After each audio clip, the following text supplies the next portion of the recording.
Doctor Yunus একজন দেশপ্রেমিক মানুষ এবং সেই কারণে উনি চায় না যে বাংলাদেশের কোনো মানুষ বিদেশে চাকরি করুক এবং প্রবাসী যারা বিদেশে অবৈধ আছে উনি চাচ্ছে সমস্ত অবৈধ প্রবাসী দেশে চলে আসুক এবং সেইটার একটা ধারা উনি যখন মালয়েশিয়াতে আসছে অবৈধ প্রবাসীদের বৈধতা দেওয়ার কোনো সুযোগ উনি করে দিতে পারে নাই কিংবা ওনার ক্যাবিনেট করে দিতে পারে নাই।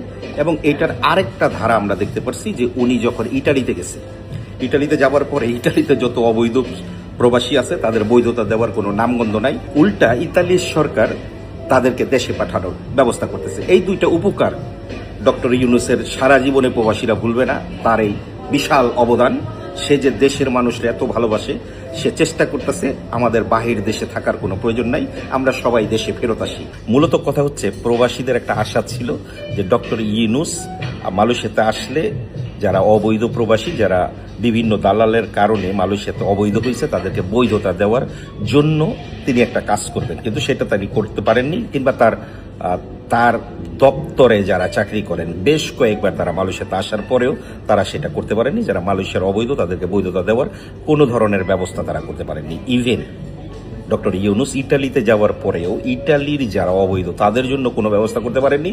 উল্টা ইটালির গভর্নমেন্ট ডিসিশন নিছে এখন যারা ইটালিতে অবৈধ তাদেরকে দেশে পাঠিয়ে দেওয়ার ব্যবস্থা নিতেছেন।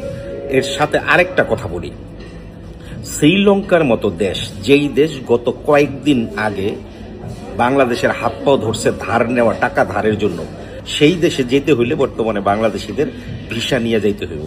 এইটা রিয়েলি অ্যাকসেপ্ট করার মতো না যে শ্রীলঙ্কার মতো একটা দেশে আমাদের ভিসা নিয়ে যাইতে হইব, যেই দেশ গত ১.৫ বছর আগে আমাদের কাছে টাকার জন্য ভিক্ষা চাইছে, আমাদের টাকা দিয়ে তারা চলছে, যেই দেশের সবকিছু ধ্বংস হয়ে গেছে, সেই দেশ মাত্র ১.৫ বছর পরে আইসা আমাদের কি বলে শ্রীলঙ্কায় যেতে হইলে ভিসা লাগবে।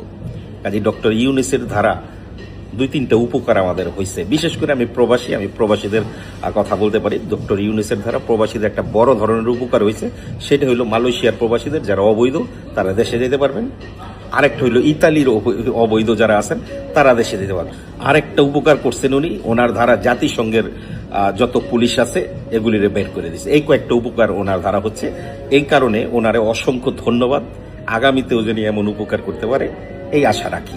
এই ভিডিওর পরে অনেকের কাছে খারাপ লাগবে বা হঠাৎ করে এই কথা কেন বললাম, তাতে কিছু আমার যায় আসে না। আমার কথা হচ্ছে যেইটা আমার কাছে সত্য মনে হয়েছে, যেটা বলার প্রয়োজন মনে হয়েছে সেটা আমি বলছি। যেই মুহূর্তে ডক্টর ইউনূস ক্ষমতায় ছিল, তাকে ক্ষমতায় রাখার জন্য সাপোর্ট করার প্রয়োজন ছিল, সেই মুহূর্তে তারা সাপোর্ট করছি। এবং যখন সাপোর্ট করার পরে দেখতেছি তার